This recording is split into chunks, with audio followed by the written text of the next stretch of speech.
लगभग लगभग पूरे देश में ये ग्रहण, पूरे देश नहीं पूरे विश्व में ये ग्रहण दिखाई देने वाला है। और जो गर्भवती स्त्रियां हैं उनको क्या करना है, अपने पेट पर गाय का गोबर लेप कर लेना है। नमस्कार प्रिय साथियों, मैं हूं आपके साथ सत्यवस्त अवस्थी और आप देख रहे हैं सरल उपाय सहज समाधान। तो आज के इस वीडियो में हम आपके साथ चर्चा करने वाले हैं वर्ष के पड़ने वाले अंतिम ग्रहण के विषय में। साथियों, वर्ष में कई सारे ग्रहण पड़े लेकिन भारत में एक भी ग्रहण दृश्य नहीं हुआ, दिखाई नहीं दिया। लेकिन ये ग्रहण जो है ये भारत में पूर्ण रूप से दिखाई देगा। तो आज की इस वीडियो में हम आपके साथ चर्चा करने वाले हैं कि ये जो ग्रहण है ये कौन सा ग्रहण होने वाला है, किस दिन ये ग्रहण पड़ेगा, इस ग्रहण का प्रभाव भारत में कहां कहां होगा और भारत के अतिरिक्त ये ग्रहण कहां कहां पे दिखाई देगा, इस ग्रहण का सूतक काल कब से प्रारंभ होगा, ग्रहण का स्पर्श कब से होगा, मोक्ष कब होगा और ग्रहण से संबंधित जो जो भी सावधानियां हैं आज की इस वीडियो में हम आपके साथ चर्चा करने वाले हैं। पूर्ण रूप से ये जानकारियां कवर करने वाले हैं। तो बस आप बने रहिए हमारे साथ, वीडियो के अंत तक। चैनल पर नए हैं तो सब्सक्राइब अवश्य कर लीजिए।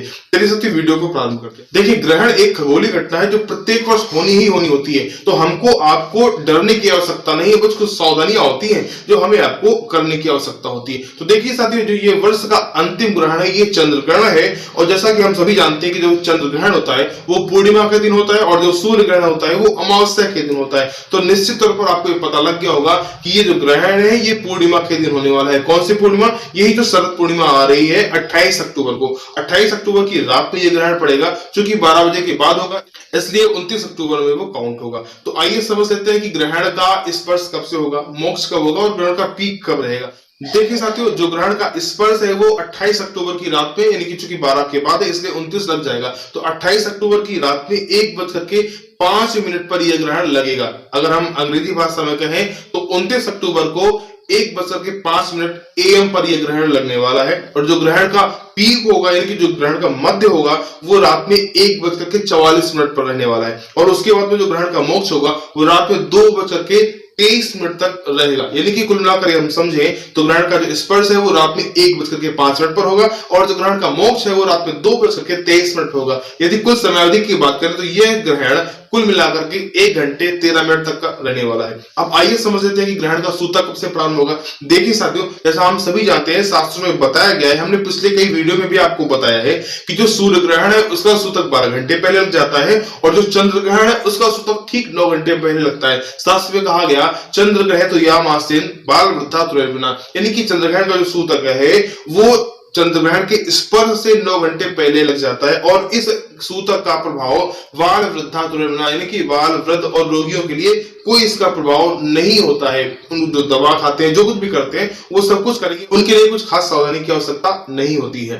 तो देखिए साथियों, जो ग्रहण का सूतक है चूंकि 9 घंटे पहले लगता है और ग्रहण का स्पर्श जो था, क्योंकि ग्रहण का जो सूतक है वो स्पर्श से ही 9 घंटे पहले लगता है, तो जो ग्रहण का स्पर्श था वो रात में 1:05 पर हुआ था और 9 घंटे पहले जोड़ेंगे तो ग्रहण का जो सूतक काल है वो 28 अक्टूबर दिन शनिवार को शाम को 4:05 पर लग जाएगा।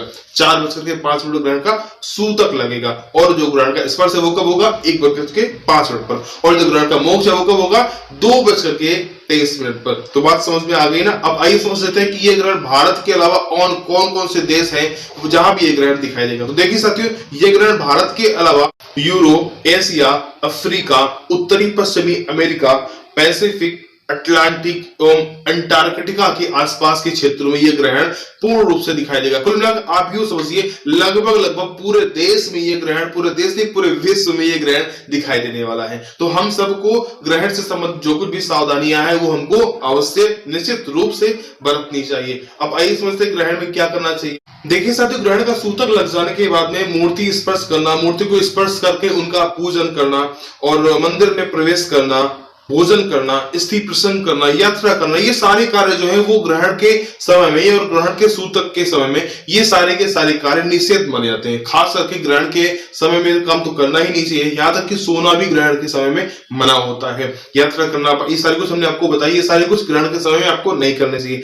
सावधानी के तौर पर आपको ग्रहण के समय में जो आपकी खाद्य सामग्री है उसमें कुसा डाल दें। कुसुम पाटनी अमावस्या के दिन आप कुसा तोड़कर लाए होंगे ना, हमने आपको वीडियो दिया था, शायद पिछले साल दिया था या इस साल दिया था, हमने आपको बताया था कि कुशोत्पाटनी की अमावस्या के दिन आपको कुशा तोड़कर घर में लाना होता है और फिर ग्रहण के समय में वही कुशा सब में डाला जाता है। जो खाद्य सामग्री है उसमें आपको ये कुशा तोड़ कर डाल देना है। और जो गर्भवती स्त्रियां हैं उनको क्या करना है, अपने पेट पर गाय का गोबर लेप कर लेना है। और कहीं कहीं पर तो जो गेरू होती है, जो जमीन पर लीपी जाती है, गेरू को लगाने की भी प्रक्रिया होती है। कई जगहों पर जो गर्भवती स्त्रियां हैं वो पेट पर गेरू या फिर गाय का गोबर लेप कर सकती हैं। अब आइए समझते हैं कि ग्रहण काल में हमें क्या क्या करना चाहिए। तो शास्त्र में बताया गया है, ग्रहण स्पर्श काले स्नानम मध्य होमासुर अर्चनम, यानी कि ग्रहण के स्पर्श के समय आपको स्नान करना चाहिए। मध्य में देवताओं का जप तप करना चाहिए, उनकी आराधना करना चाहिए, बिना स्पर्श के हुए हवन करना चाहिए। और ग्रहण के अंत में फिर आपको स्नान कर लेना चाहिए और कुछ दान अवश्य करना चाहिए। तो ये कुछ चर्चा थी ग्रहण के विषय में जो हमने आपके साथ साझा की।